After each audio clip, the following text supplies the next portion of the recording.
I'm Frances Gaines, welcoming you as we continue to celebrate the 50th anniversary of women first entering Yale College and the 150th anniversary of women first studying at Yale. We are so extremely proud to be highlighting outstanding women in science currently at Yale, as well as Yale graduates who've gone on as leaders in their fields elsewhere, and I'm sure you'll find them both impressive and inspiring. Please also make a note on your calendars for the next one that follows on November 12th, when we'll have Monique Scott, now at Bryn Mawr, who will be talking about exhibiting Africa, anthropology museums and myths of decolonizing. For today, we're so happy and proud to host Dr. Julia Clarke, John A. Wilson Professor in Vertebrate Paleontology at Jackson School of Geosciences at the University of Texas and a Howard Hughes Medical Institute professor. Julia is interested in how new structures and functions arise in deep time with a focus on the evolution of dinosaurs, including birds. She has an international field program in paleontology and leads international field teams in Antarctica, South America, and Asia, bringing together data on living animals to ask new questions of the fossil record. Her research has been funded by the National Science Foundation, the National Geographic Society, the Explorers Club, and the Howard Hughes Medical Institute, just to mention a few. She's been covered by NPR's Science Friday, the New York Times, National Geographic, and many other outlets. Julia has published over 100 papers. She's an elected fellow of the Royal Society of Biology, American Ornithological Society, and the Anatomical Society. She received her undergraduate degree from Brown and her PhD from Yale. Additionally, we're proud to be having Carmen Baskauf, also a Yale graduate, currently producer with Connecticut Public Radio's talk show, Where We Live. Carmen graduated from Yale with a BA in history. She's also worked in the vertebrate paleontology collections at the Peabody during her time as a student. And as a radio producer, Carmen frequently helps develop programming about science and research for public radio listeners and is passionate about making science accessible for general audiences. Now, after Julia talks about the secret lives of dinosaurs, Carmen, as Julia's program partner, will follow with questions and conversation.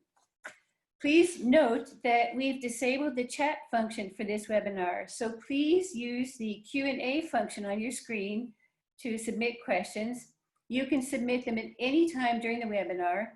We typically receive more questions than our presenters have time to answer, so we apologize if we don't have a chance to get to yours. Now, Julia, we're excited to hear about your research. Audience, I have to tell you, we just had a sneak preview. It's wonderful. I can't wait. Please tell us more. Well, thank you so much, Frances, and to all of you invisible people out in Zoom land that I can't see yet, but I look forward to seeing at the end of my talk and hearing your questions. And I do want to highlight Dr. Monique Scott's lecture next month. She's a good friend of mine and she does fascinating research, and you are really lucky to have her next month. So thank you to everybody for inviting me to be a part of this symposium in honor of women at Yale. And what I'm going to do today, I'm gonna have to hide my video, and then I'm going to share my presentation, but I am still here and I will come back to be in dialogue with Carmen and with you guys at the end of the talk. So just going to take care of that now.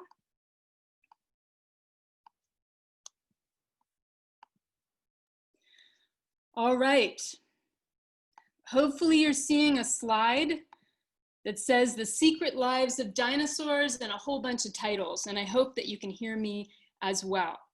So what we're going to talk a little bit about today is I would love it if someone could confirm that you can hear me. I did see a hand raised function being used, so I'm not sure. I see like actually about 14 raised hands. Not sure what's going on with that. So I'm gonna stop sharing my screen and maybe ask the coordinators to figure that one out. Julia, we can hear you. Okay, can you disable the hand raising function? Because it's going across the whole screen, like with like 40 people. Okay, well, we're just going to launch into it. So today I'm going to talk about the secret lives of dinosaurs, and what does that mean? So dinosaurs have been having their not so secret lives in our imagination for more than 100 years. And this is one of the first illustrations of extinct dinosaurs. And we were bringing to life, imagining our interactions with them and what they looked like, how they might be in our kind of contemporary world, what their artistic tendencies might be, their predilection for food, their coloration, their vocalization. And dinosaurs of the imagination can be whatever you want them to be, right? But what I'm interested in is, how do we use science to reveal the secret lives of dinosaurs? That is, the real dinosaurs, the extinct dinosaurs that once lived, and bring them to life in ways that is informed by new scientific discoveries. So my preference is, I think dinosaurs of the imagination are awesome, but even more exciting are how we use science to reveal kind of more data on the lives of these extinct creatures. So how do we figure out things about the secret lives of dinosaurs? Well, in most cases, we start with the fossils, and we've been studying little bumps on bones, features and structures that are readily fossilizable in dinosaurs for over 150 years. And we use those to estimate their relationships with living animals. And this is going to become really important, because while I can't dissect this dinosaur on the screen now, I can dissect, like as demonstrated by this other Julia here in this picture, relatives of living dinosaurs today. And this kind of interaction with living relatives of dinosaurs, living dinosaurs, as we'll see, is important to informing these secret lives of extinct dinosaurs. So one of the big things that we wonder about dinosaurs is, what did they look like? Well, we've had a lot of breakthroughs in this area, but we started from dinosaurs and their cousins that we can interact with today. And so back in the day, this is again a very early illustration of a dinosaur, and you can see what this animal looks like. And in this picture, he's watching Halley's Comet. So we're imagining these secret lives. But this guy looks a lot, I think, like this guy. Now, if we look at what we know of the relationships of living animals and with these extinct animals that we study primarily the bones of in deep time, we can see that the little guy I just showed you, the tuatara, is more closely related to living lizards and snakes. But if we look at where extinct dinosaurs are located, they're in a very different part of this reptile tree. And in fact, what we have is living dinosaurs, birds, and their closest living cousins, crocodilians. So if we look at these living dinosaurs and closest living cousins of dinosaurs, well, we might say these are very different looking animals. So how do we bring this information to bear? And what does the fossil record tell us about what dinosaurs looked like? Well, this is a whole lecture in itself, but of course, breakthroughs that were made beginning in the 1990s, so actually the year that I started at Yale, these discoveries from fossil-bearing units in primarily northeastern China have revealed a whole new array of dinosaurs, and they preserve tissue, evidence of tissue structures, soft tissue structures that are rarely preserved in the fossil record. So in these deposits, which are the ancient lake deposits from primarily the early Cretaceous, these you break open like the pages of a book, if you were opening the pages of a book, and inside you're going to find the remains of these dinosaurs. And they've really revolutionized our understanding of what dinosaurs looked like. So in here we have a dinosaur with filaments or little tiny fuzzy structures that you can see on the tail and the back of this dinosaur, the first so-called feathered dinosaur discovered. And then we've discovered many more of these creatures. So these are an array of dinosaurs with filaments and bristles from all different parts of the dinosaur tree. These start to give us a better picture of what extinct dinosaurs might have looked like. here's a dinosaur that's more closely related to living birds based on the bony evidence, the structures of its skeleton. And in these more close cousins of living dinosaurs or birds, we see a branched feather shape. If we look at kind of plotting what we have in terms of evidence of dinosaur body coverings, all the blue stars are different kinds of filaments and bristles. And what we see when we get to these close relatives of things we call birds, these things also have branched feather structures that are very similar to birds today. So we've even made strides in recent years in figuring out the colors of extinct dinosaurs using science, not just our imagination, in which they can be purple and yellow and whatever, but we can bring science to that study.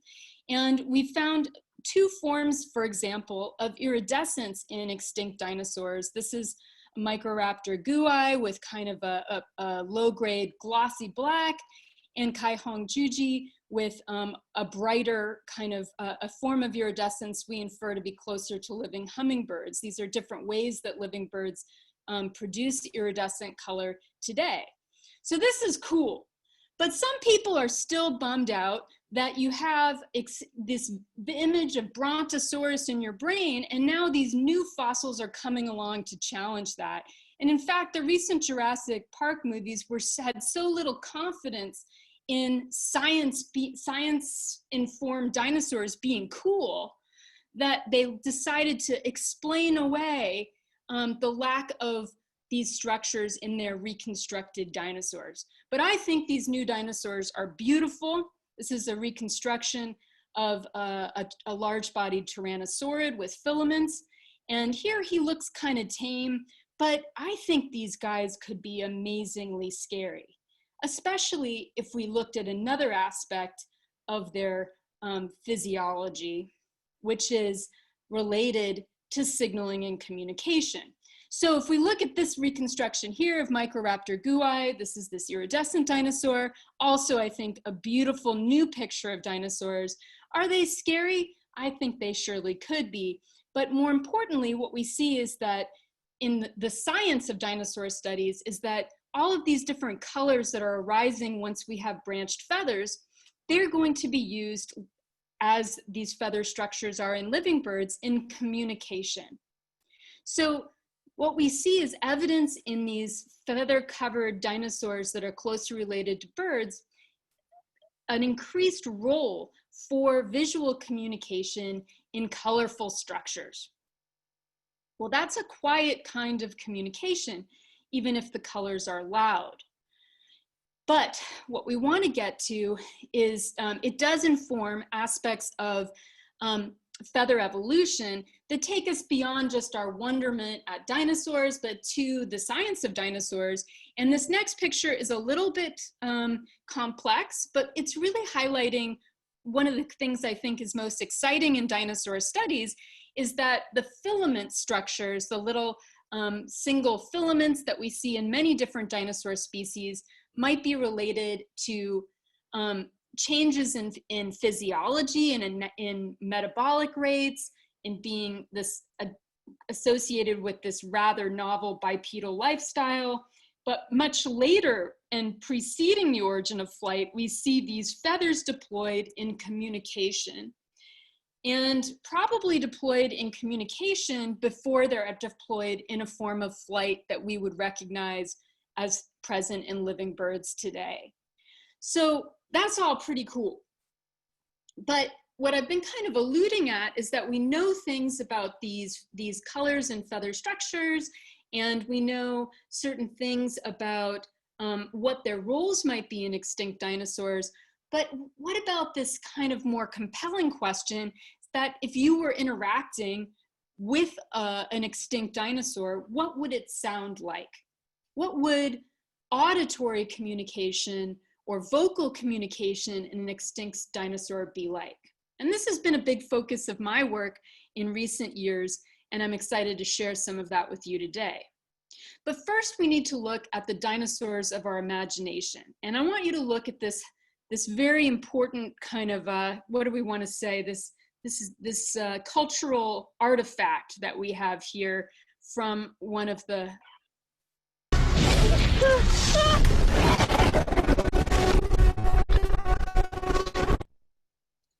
Now, if we were live, I would ask you, what does this dinosaur sound like? So we can see several things here. This extinct dinosaur is chasing these children, presumably going to eat them. And the sound to me, and usually to my audiences, is very much like this next animal I'm going to show. And one thing I want you to draw your attention to is the wide open mouth and mobile tongue of this imaginary dinosaur. Well, that sound and the sounds of these early dinosaur movies in particular was based on sounds like now, there's no evidence this lion is about to eat some small children, and that's an important part of this, is like what context do we imagine extinct dinosaurs making sound, which I'm going to conclude with later.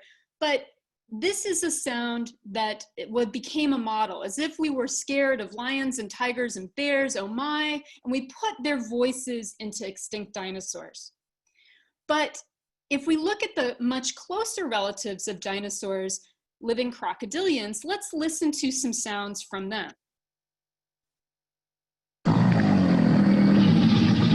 that might not have been super loud, but let's just play it again.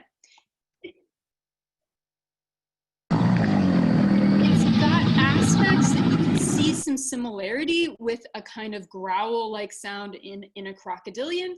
But one of the striking things about sound making in most reptiles, non-bird reptiles, is that there's a high frequency of sounds made with the mouth closed. And in fact, all crocodilian sounds, and they're pretty noisy, including this next sound, are all made with the mouth closed. So I think if you heard a sound like this coming from a dinosaur in the movies, you might be pretty freaked out. But you might be even more challenged by the notion that that sound was made with the mouth completely closed. And let's talk a little bit about that, because that behavior of closed mouth vocalization is also seen in living dinosaurs today. And this is some trippy stuff that I think a lot of our bird watchers in the audience may not be fully aware of, is that a lot of birds, not the majority of birds and not nearly most of the songbirds, use closed mouth vocalization. And you can see some pictures of examples of this at the bottom of this image. And it's kind of weird to think, what's going on here? Well, put simply, what's going on here in the majority of these birds is that they've blown up their esophagus. So that's not, in most birds, a specialized air sac, but in fact, the esophagus, which is distendable and amuscular. So the mouth is closed, the esophagus is inflated, becoming a part of the vocal tract that's modifying sound that is being produced. And these are pretty trippy sounds. So let's listen to one here of an ostrich, and it's fairly faint, so you might need to listen carefully, but it's the lowest frequency sound that you're going to hear.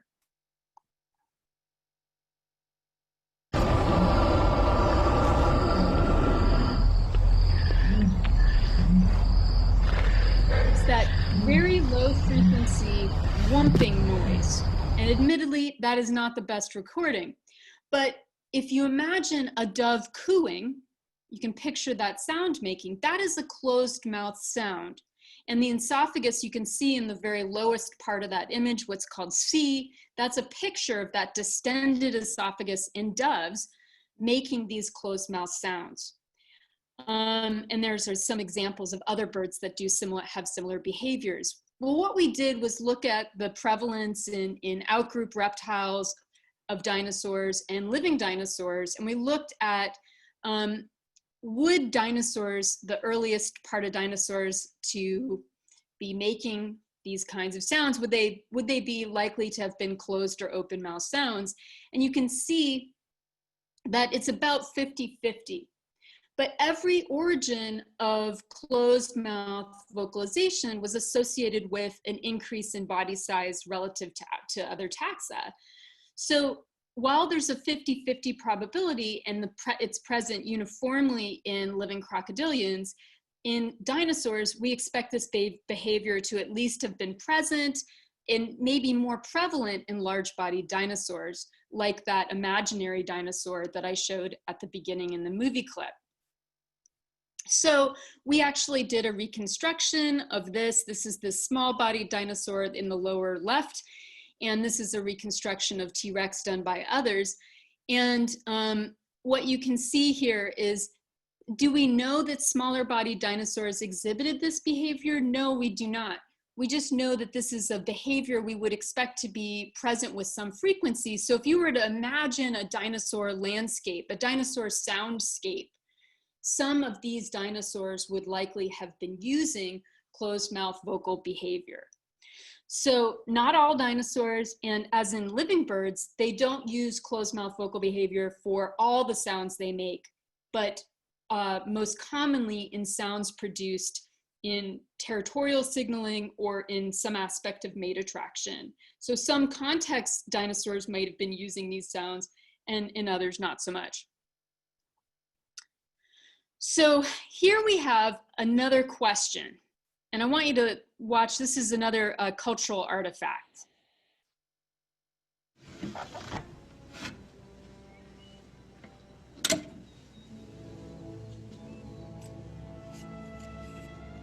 I give you the resonating chamber of a velociraptor. Listen to this.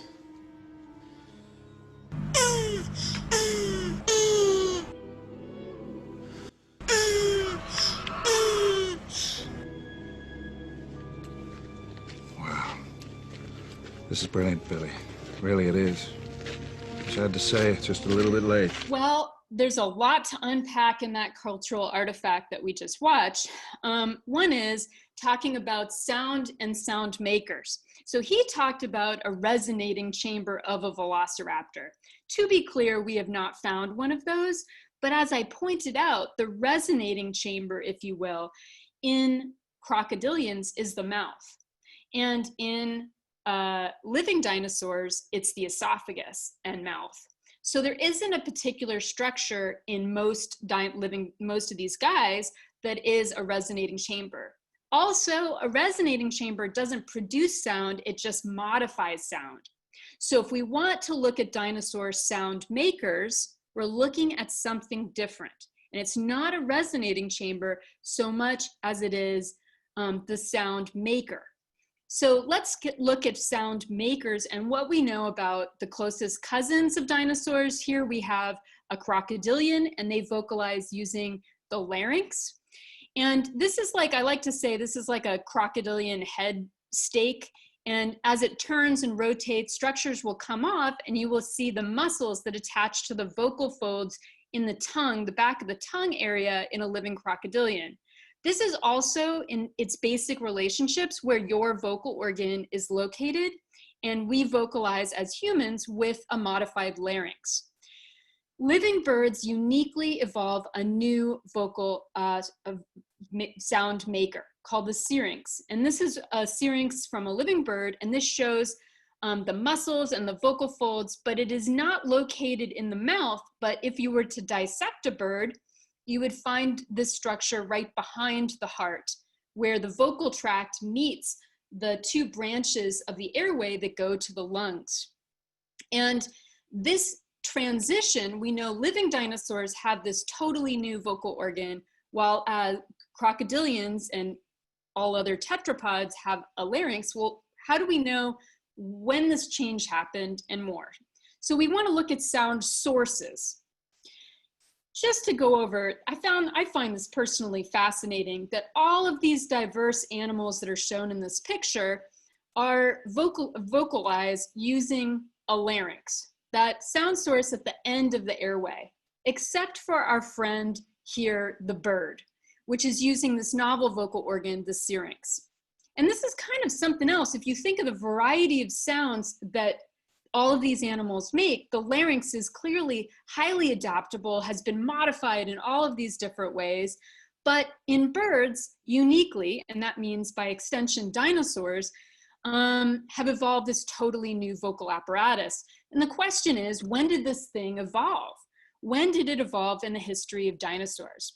So I was interested in this question, and you start looking at the fossil record. What do we know about dinosaur sound making? Well, some of the movies like to talk about these structures. These are in a distant relative of living birds within Dinosauria. They're a group of plant-eating dinosaurs, and they focus on a potential resonating structure that is not the esophagus, that is actually in these kind of hollow canals in the head. But again, we learned that a resonating structure is not the sound maker. So did these dinosaurs use a larynx or a syrinx? We don't know. Well, I started looking into this a little bit, and I was like, what could fossilize to give us a sense of when a syrinx might, or when there might be these changes in the vocal apparatus? And what I noticed is in the dinosaurs on the left, those are all fossils of relatives of living bird species. They commonly had preserved these rings that support the airway.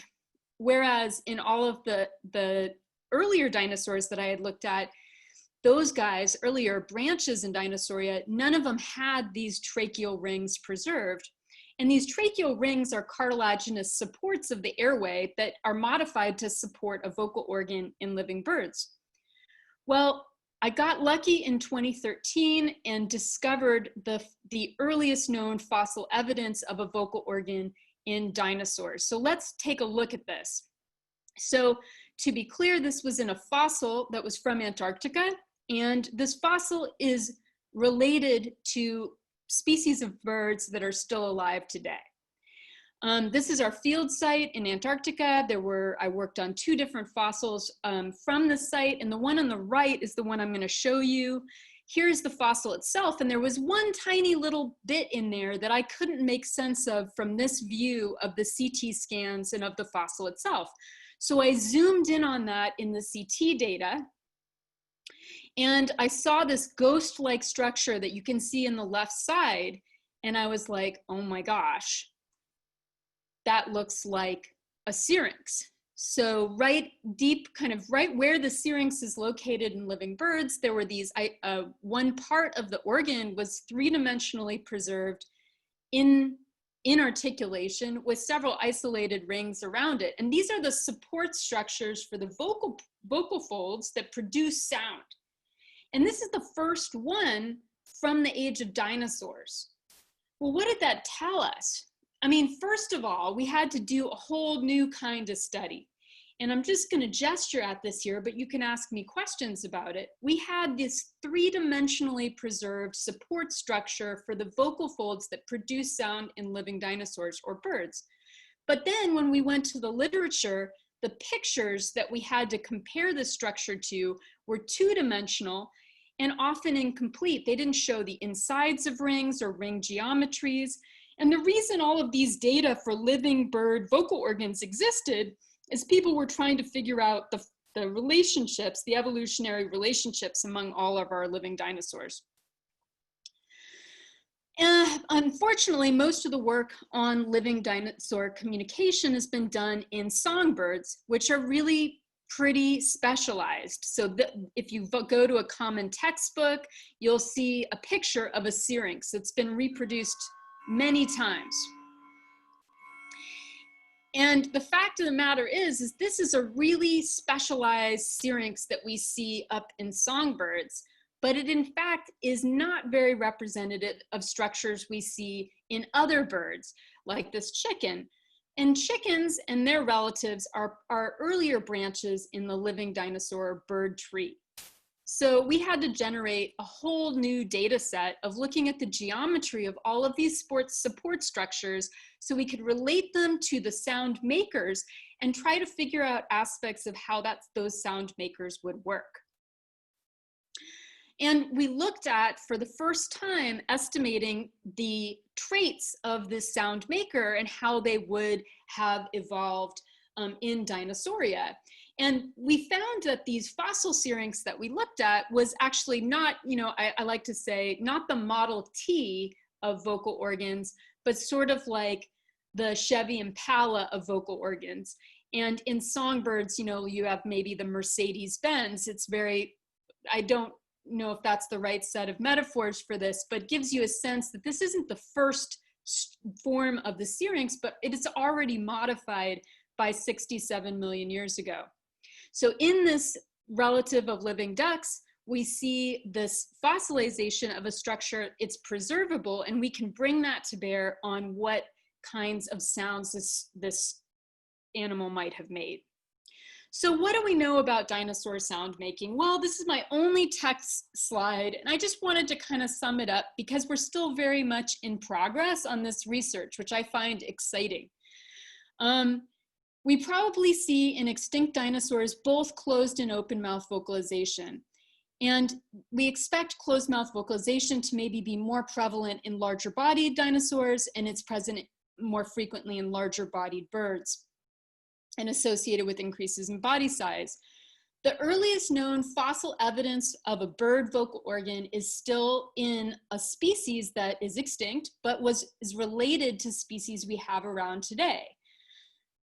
Maybe the structure that we've looked for now a subsequent 7 years in the extinct dinosaurian record, maybe it was very weakly ossified, giving it a low fossilization potential, or it actually had a fairly late origin. So we'll have to think about that moving forward. And then we've come up with some kind of cool observations about the nature of evolutionary novelty in sound making that I'm happy to talk about in the Q&A. And that last statement is just to say, the syrinx is a new structure without a new function. If we already have sound making in all of these other animals with a larynx, why evolve a new structure to basically do the same thing? And that's still a really cool and outstanding question in kind of evolutionary novelty more generally.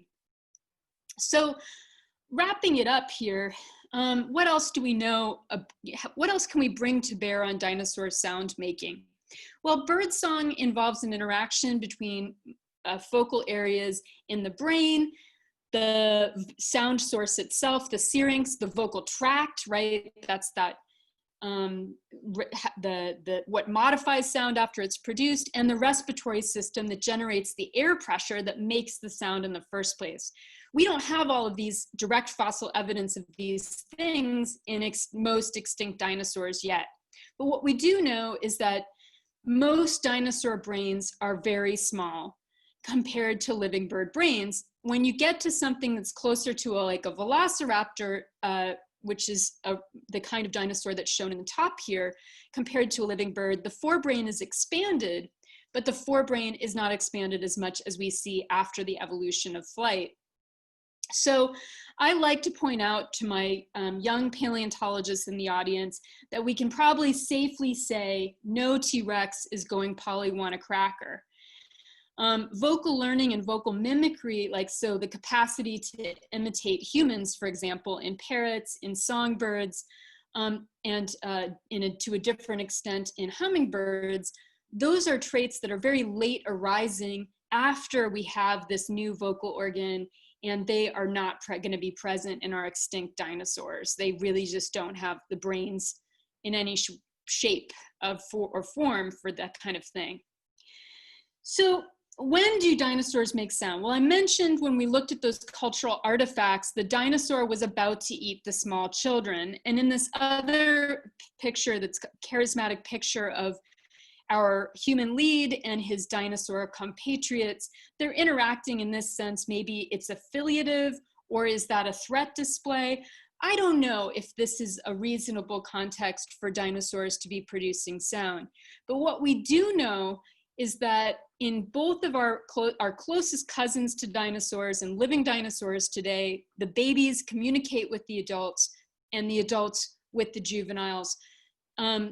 So that is very likely present within extinct dinosaurs. Similarly, we know that both of these groups use vocalization in territorial defense, in mate attraction, and even combined with visual display.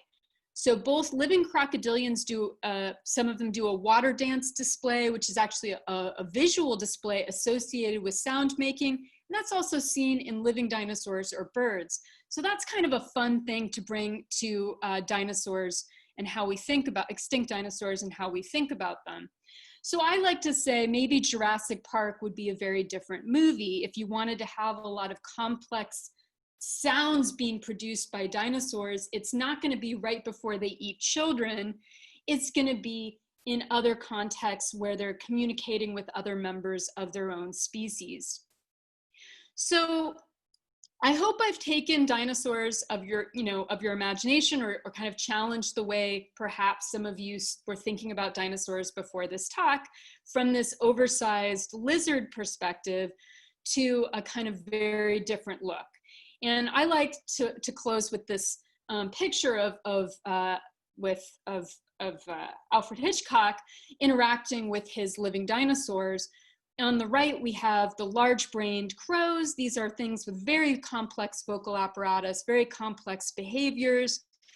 And what I challenge you is to bring that notion of thinking of our living dinosaurs to thinking about extinct dinosaurs. And I think that makes them only richer for having that information from kind of scientific discoveries that we've made over the past at least 50 years. So in this talk, since this is in honor of women at Yale and women in particular since its start, I just kind of wanted to conclude with talking about what I'm calling the secret lives of women scientists. And I want to challenge us to think about who we think is discovering these dinosaur fossils or making these discoveries. And I was heavily influenced by iconography around male explorers. In fact, I would say there was a brief period where I thought what I really wanted to be when I grew up was a middle-aged man. But what we have is that throughout this period, represented by these photos with Roy Chapman Andrews and others, is there were women scientists. There were women who were leading discovery and expeditions of discovery. But I like this quote about many of them. Women explorers have been compared to shadows flitting across a landscape. Few have left records, their footprints have vanished in the sands, and their memoirs have often been published anonymously. And this is true across disciplines, this erasure of history of female scientists. So there's a long history of female explorers, female expeditionary work, and a lot of it gets kind of lost in terms of our history of those efforts. And I like to show this. This was from a New York Times article that was a double-page spread on expeditions to Mongolia, in which like 2 out of 12 scientists were women. And this was the only picture with a caption indicating a woman was present out of about 13 to 14 photographs. And I'm reflected in my postdoctoral advisor's glasses. And this wasn't my advisor's choice. This was the choice of the magazine, of the New York Times. And they represented a fossil that I discovered with an expert on that group of animals, but in fact, without talking about that was discovered by a woman. You would not know from the photos really that women were even present on this expedition except this photo. And I think the sense of erasure is something that is still going on today. I like to mention this study, which was done in 2016, is Science Built on the Shoulders of Women. And it was the roles attributed to women in different work. And what we see is the same kind of sense of footprints being erased, these shadows across the landscape, where women are differentially put in these or mentioned as contributors in subsidiary roles, even when women are lead authors, that is the last author, the person who led the study is differentially attributed to men who are on the same study. And I think most excitingly with respect to thinking about dinosaur vocalization, what we have is new work. This is a great little article in The Conversation, just came out, that is about how women studying living dinosaur song have changed our understanding of it. For example, most people thought that song was only produced by male birds. And they've found that it's actually widespread and likely ancestral to songbirds, but it was women in the field that really were involved in that discovery. So with that, I want to thank, I want to just show that diverse voices can shape diverse science. This is pictures of my current lab, and that this leads to sort of richer discoveries about dinosaurs, about other extinct and living animals. And so we're trying to investigate in my lab all sorts of different structures with these diverse set of awesome minds, of young minds that are players in this field. So off into the landscape, put women in that landscape because they're there, even when you don't see them as represented as much. So now I'm really done and I'm really ready for your questions. So thank you very much for having me and letting me give my little talk today.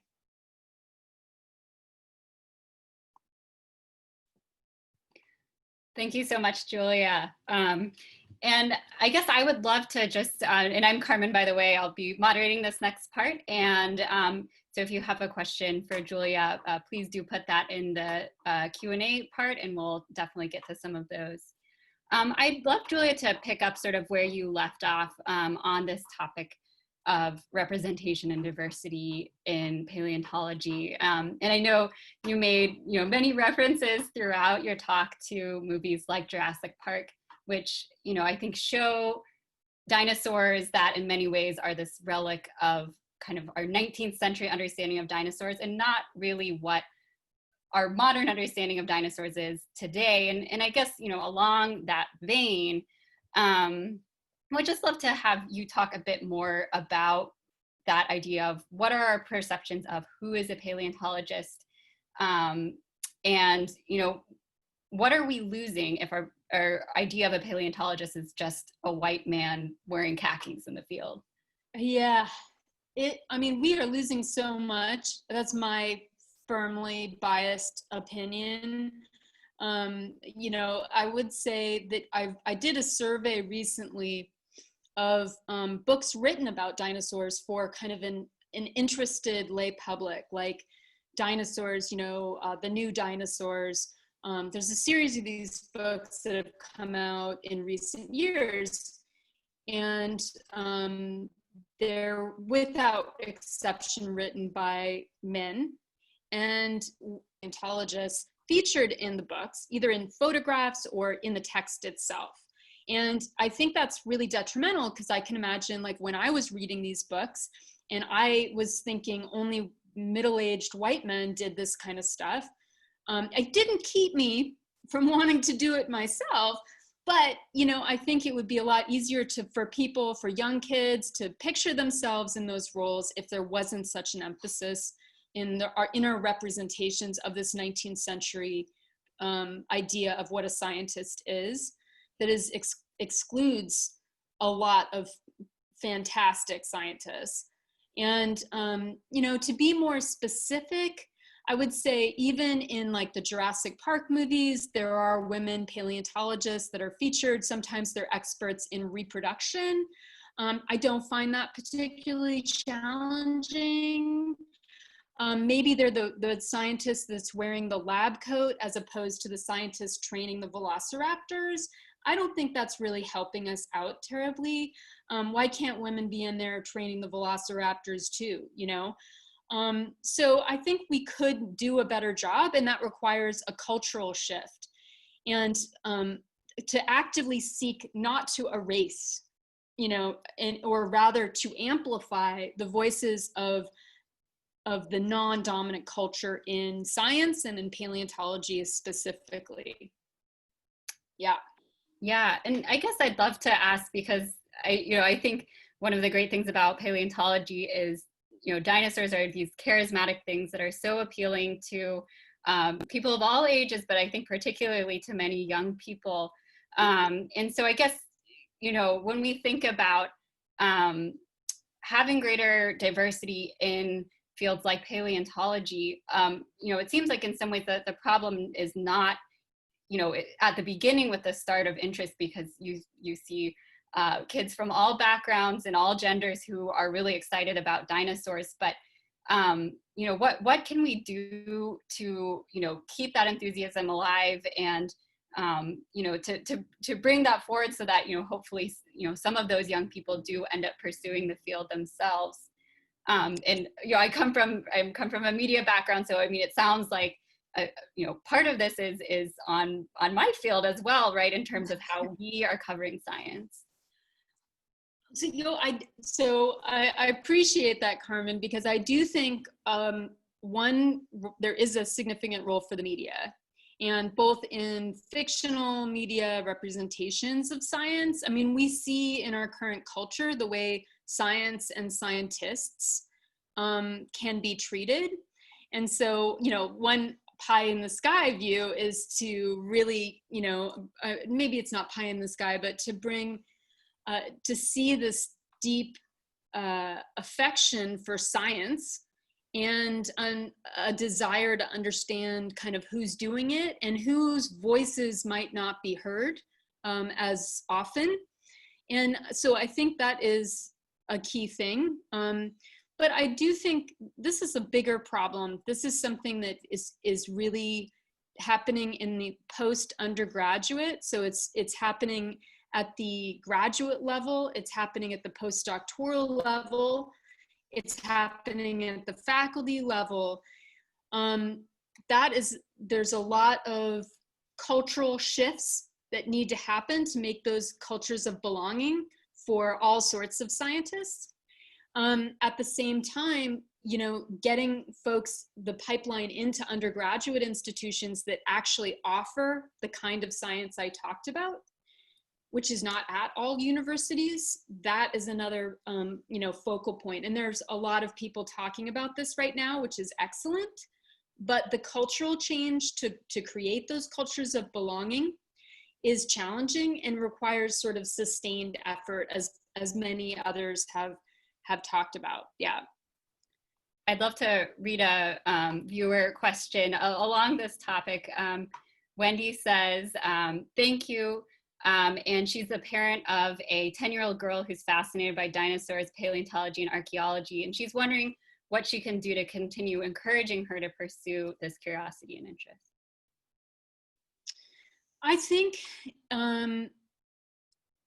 you know, at 10, you know, you just like, you read all the books, you find, you know, I remember as a kid, I just, even fictional books. I mean, admittedly, there weren't a lot of women in those books, but I guess you just pursue science. And I didn't know, I wanted to be an explorer. I didn't really know what that entailed. I didn't know if I wanted to do paleontology or archaeology until I went to undergraduate and I took both classes and I kind of made some decisions along the way.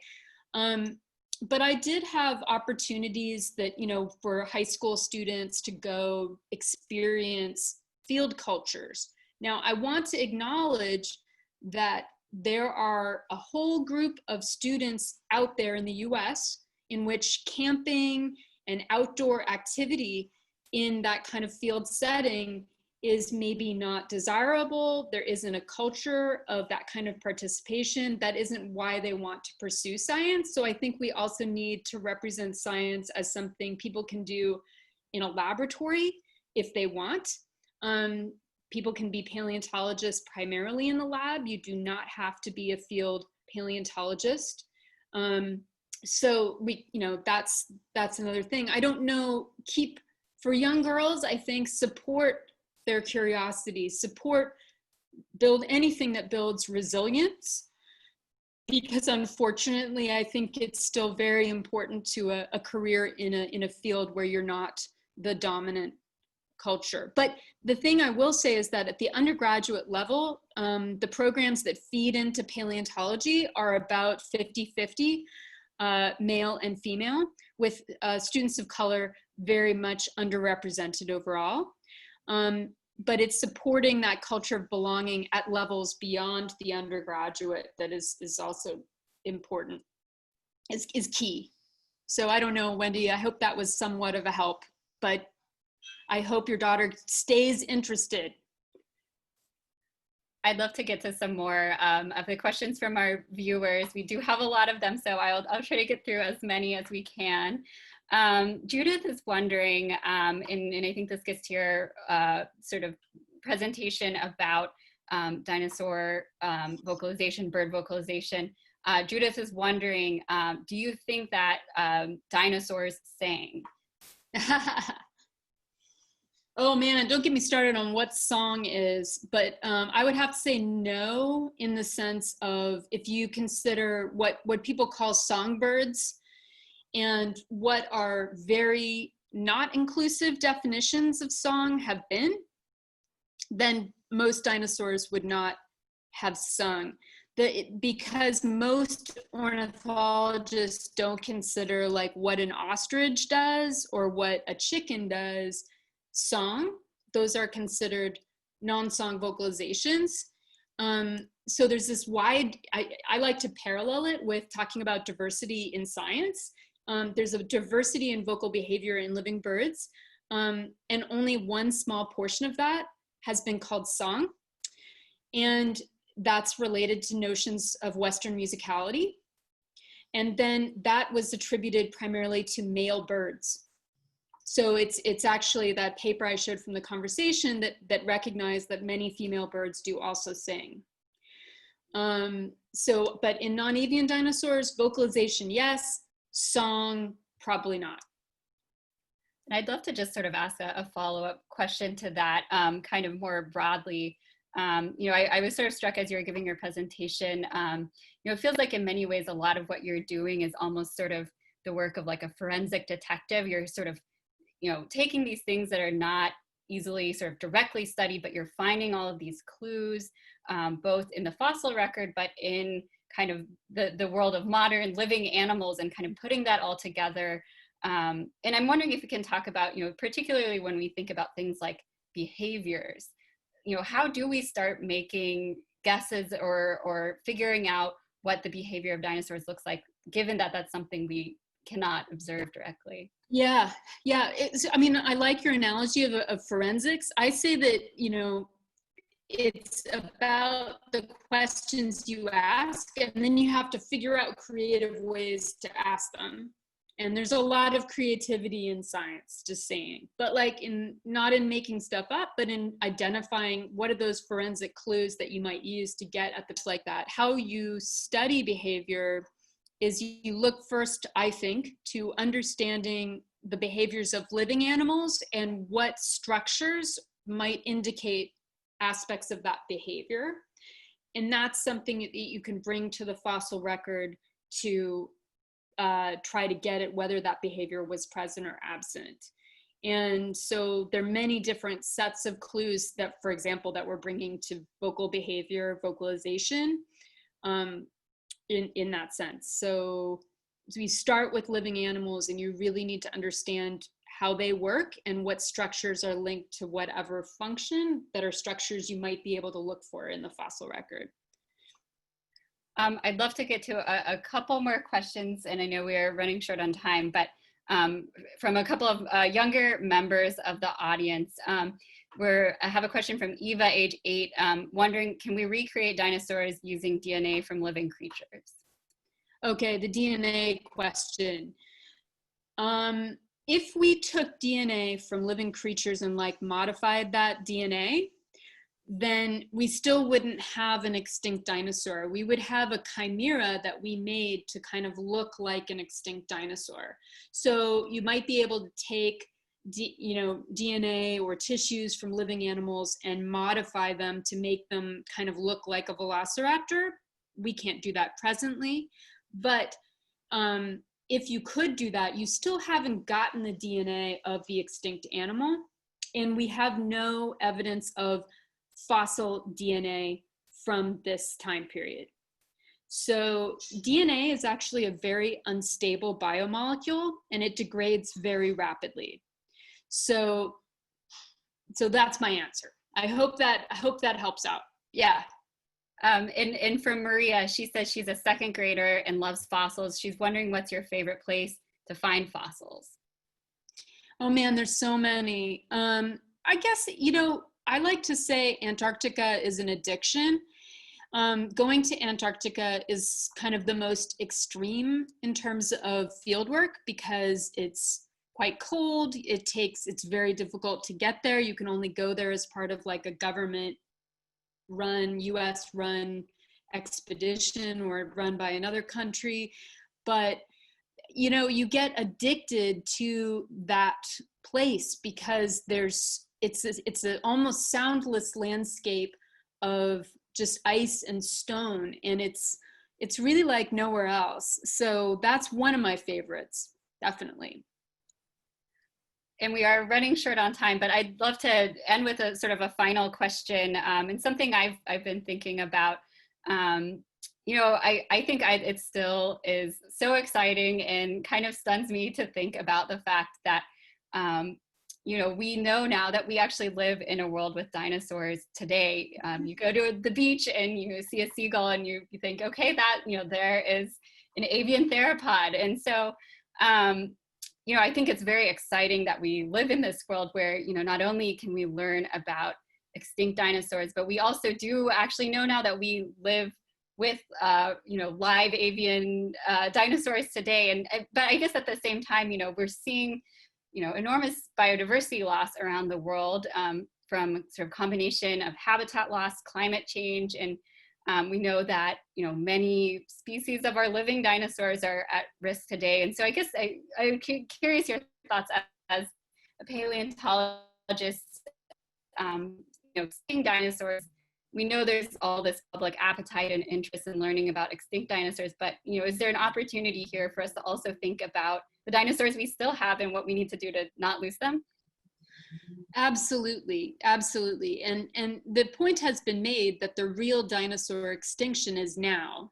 The way we measure a mass extinction event is extinction versus speciation relative to a background measure of that through time.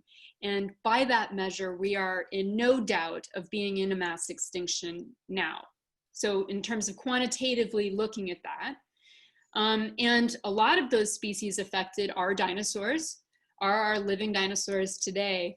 And so it is critical, and it is able to be related to, for example, with every species lost, that is also information on the whole group, right? If you want to know what birds can do or what mammals can do, you want to look at that whole range of all of the things they can do. And so if you're systematically losing kind of birds with particular ecologies or birds with particular histories, you can't get that back. We can't just make it in a lab or like Jurassic World, unfortunately. So it is actually directly relatable. And hopefully maybe our appreciation for dinosaurs can extend and bring home, oh no, we can't lose all these living dinosaurs. I hope that might increase our passion for conserving biodiversity. Yeah. Thank you so much, Julia. I know we're running short on time. I would like to add, that was amazing, enlightening, a perfect example of outstanding women in science.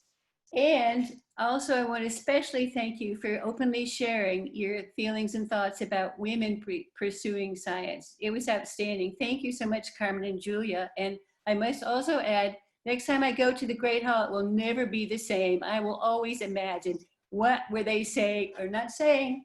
What were they sounding like? To our audience, I want to say, please continue to follow us on social media or sign up for our mailing list through the Connect box on our homepage. We'd like to make sure that you're aware of all our upcoming online programs. And again, ladies, Carmen and Julia, absolutely fabulous. Thank you again so much for being part of our program.